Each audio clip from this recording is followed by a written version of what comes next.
Essa vai ser a primeira vez que eu estou falando em público assim, então vai ver o Deus trabalhos, mas vamos lá. Há muito tempo eu queria estar começando a testemunhar sobre a minha vida. Eu vou estar começando a minha história, onde eu chamo de segundo nascimento em Deus, que foi após a minha cirurgia que eu fiz no fígado, onde eu fiquei internado por quase um ano, 9 meses e pouco por aí. Foi um momento muito difícil. Quem acompanhou de perto assim as mensagens, as orações, sabe como que foi. Muitos momentos assim de vida ou morte praticamente.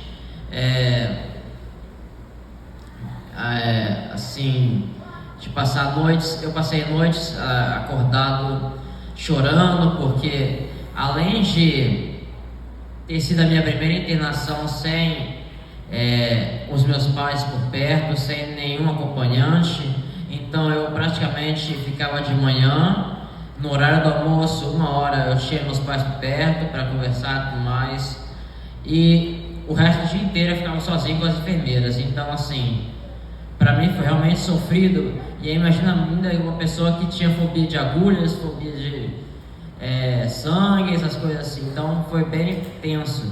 E no dia 28, eu nunca vou esquecer esse dia, foi no dia 28 de fevereiro de 2022, foi que eu já estava angustiado.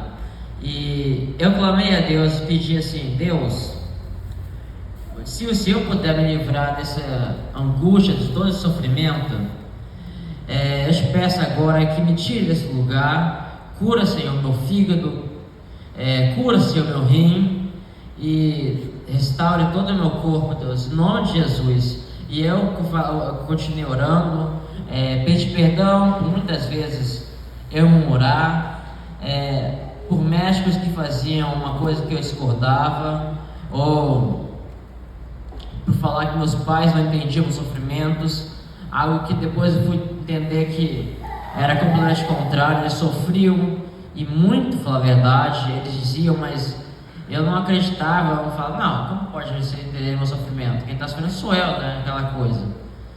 E pedi perdão por tratar médicos mal, falar que eles não sabiam o que faziam, que eles eram burros, pelas palavras que eu falava. Pedi perdão também à minha família, porque muitas vezes, quando eu estava saudável, eu não tirava tempo com eles, e foi nesse momento que eu comecei a refletir sobre a minha vida. Como muitas das vezes a gente, quando estamos bem, a gente não dá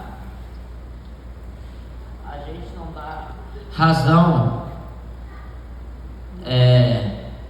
pelo que temos, a gente não valoriza, a gente não liga, a gente acha que é normal, mas quando a gente está na dificuldade, é que a gente realmente vê que as coisas que nós temos agora são tão importantes, são tão preciosas. E aí eu orei e percebi que depois de todo aquele momento, eu não sei quanto tempo durou a oração, mas depois de tudo aquilo, eu senti que dali para frente minha vida não ia ser a mesma coisa. A partir de diante, continuando no hospital, eu tive outras intercorrências, sofri de outros problemas. Quando eu pensava que ia embora, eu voltava, e aí era montanha-russa. Vai dando certo, aí raiva, ódio de Deus, dos médicos, de tudo. Parecia que tudo conspirava contra mim, e era horrível, foi um momento bem difícil. E quando eu saí do hospital, eu falei que comigo mesmo: nossa, depois de tudo que eu ouvi e depois das coisas que eu continuei passando ainda também, eu senti que não podia ficar calado, não podia ficar parado. Foi um momento que eu comecei a buscar fortemente a Deus, fortemente o Espírito, a presença dele.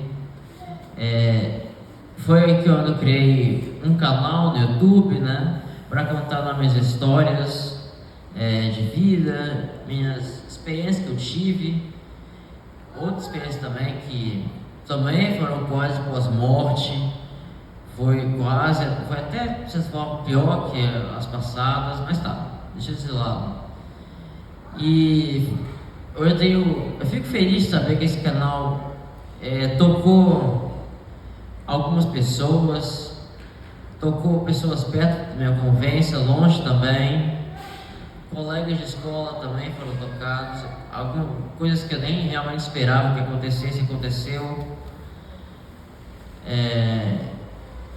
E assim, eu vou vendo Deus se manifestando cada vez mais na minha vida, mais pessoas que se sentiram tocadas pela minha palavra, pela minha vida.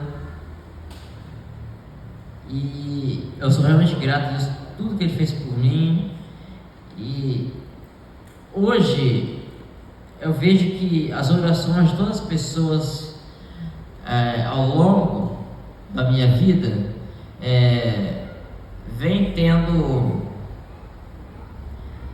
vem se concretizando.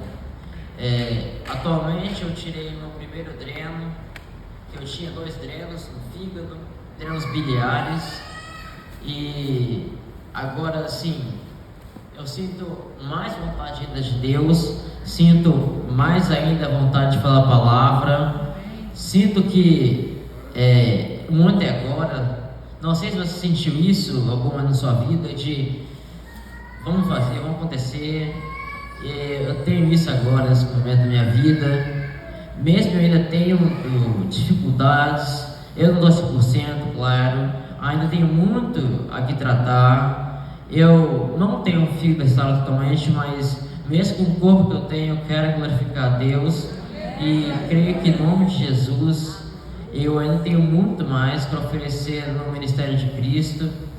Sei que eu não falei isso agora, lembrando que uma coisa que eu tenho desde pequeno são visões. Eu já tive, minha mãe falou com ela também, que eu já pensei em ser missionário. Eu falava com ela que eu ia andar de furgão, não lembro o que era, gente. Sério. E eu ia andar de um trailer, andar pelo país, levando a palavra, e talvez não seja dessa forma que Deus vai fazer.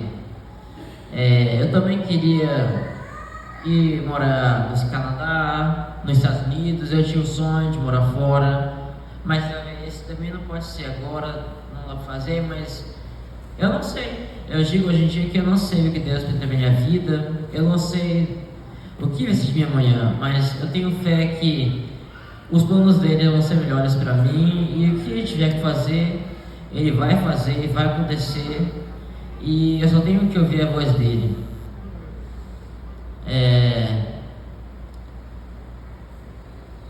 Assim, eu poderia ficar horas falando aqui sobre várias coisas que eu já presenciei, já passei, mas claro que não ia dar tempo. A minha vida praticamente toda foi uma luta, assim. Uma vez eu vi um vídeo falando que não é uma história de ficção, mas é uma história de um herói, porque muitas vezes, se não fosse Deus, eu tenho fé, absolutamente fé nisso, que se não tivesse Deus e as orações das pessoas na minha vida, eu acho que eu não estaria vivo aqui. Eu acho que eu não estaria vivo. Muitas vezes medos que foram superados. Hoje, graças a Deus, eu superei o medo da agulha. Era algo que, se falasse que eu ia furar dia sim, dia não, para fazer hemodiálise, eu ia falar que está mentindo, minha vida acabou e que não tem sentido mais.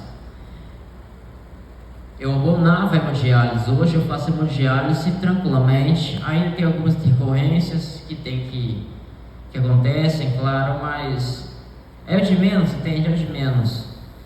E assim,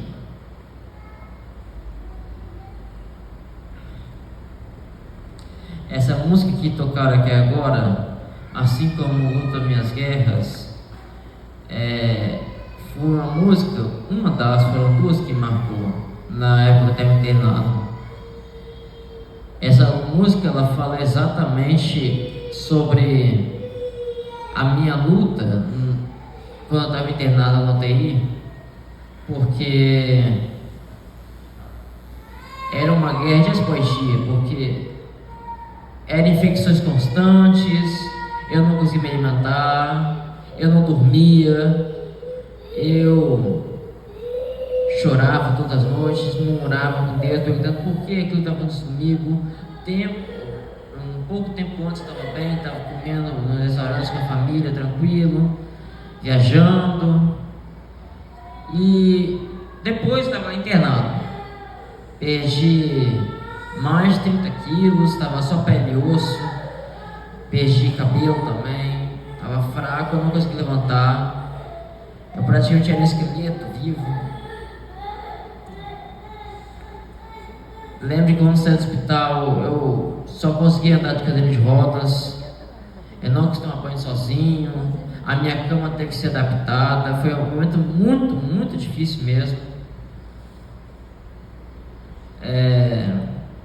Meu pai e a mãe sofremos muito por nesse tempo, oramos muito para que Deus pudesse restaurar minhas forças, que Deus pudesse me curar, e que agora posso dizer em nome de Jesus que esse momento passou. Hoje estou bem mais forte, ainda não estou 100%, mas faço muita coisa já. E eu quero agradecer hoje também, se tiver alguém aqui que esteve orando por mim, que viu as mensagens, eu quero muito agradecer a todos vocês que oraram por mim. Pois foram anos de guerra na minha vida, na vida da minha mãe, na vida do meu pai. Muitas vezes minha mãe no leito do meu quarto no hospital chorava muito. Uma mulher de Deus mesmo, um exemplo de mãe. Estava sempre colocando as músicas para poder edificar minha vida. Me mostrou não só como essa música do Gabriel Guedes, como também, não sei se conhecem, se Deus fizer, Ele é Deus, se não fizer, Ele é Deus. Me tocou muito também, porque foi o momento que eu realmente entendi que eu tinha que entregar minha vida a Deus. E digo, se você tem algum problema parecido ou maior, saiba que não tente controlar, é impossível, porque só traz mais angústia, mais sofrimento para nossas vidas, porque não temos controle de nada. A gente não vai saber se a gente vamos dormir hoje, acordar amanhã, não vamos saber se vamos chegar em casa depois daqui. Só Deus pode tomar conta das nossas vidas. Então assim, esse momento também quero agradecer aos pais, quero agradecer ao meu pai também, que se eu aprendi tudo que sei sobre a Bíblia, sobre a palavra, é porque desde pequeno me ensinou tudo.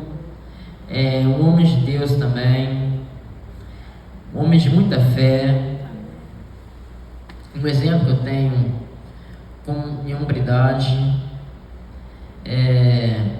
Minha mãe também, já agradeci, ela sempre esteve orando por mim, pedindo por intercessão, sempre estava nos grupos de orações, orando pelas pessoas e clamando pela minha vida.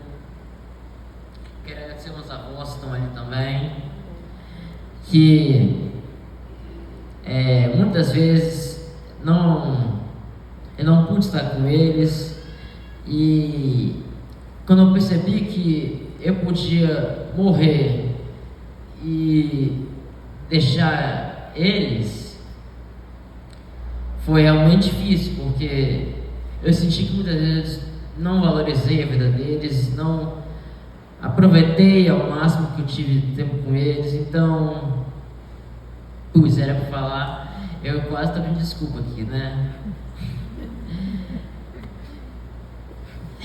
Me arrependo disso.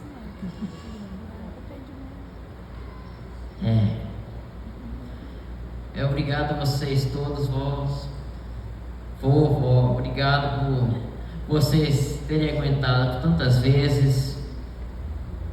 E eu quero, para terminar, não tenho muito o que falar, porque senão eu vou ficar contando aqui desde 5 anos de idade que eu já passei, mas eu quero dizer que, se Deus quiser, essa não vai ser a minha primeira e nem última vez que eu vou estar em púlpito. Eu creio que a minha vida e a minha voz vai ser usada para salvar mais e mais pessoas.